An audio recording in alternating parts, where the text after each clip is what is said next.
علیکم ورحمۃ اللہ وبرکاتہ۔ سوال آیا ہے کہ فطرہ کس پر واجب ہے؟ غور سے سنیں جواب کہ فطرہ ہر اس مسلمان پر، چاہے چھوٹا ہو بڑا ہو، روزے کا حال میں رمضان گزارا ہو یا بنا روزے کا، جس نے رمضان مکمل کیا اور اس کے پاس اور اس کے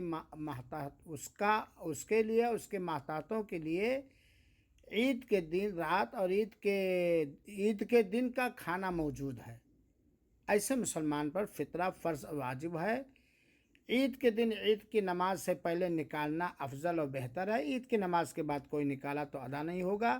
عید سے ایک دو دن پہلے نکالنا جائز ہے اور فقیروں اور مسکینوں ہی کو دیا جائے گا، اور فقیر و مسکین اس کو کہتے ہیں جس کے پوری کمائی سے سال بھر کا مکمل خرچہ پورا نہ ہو۔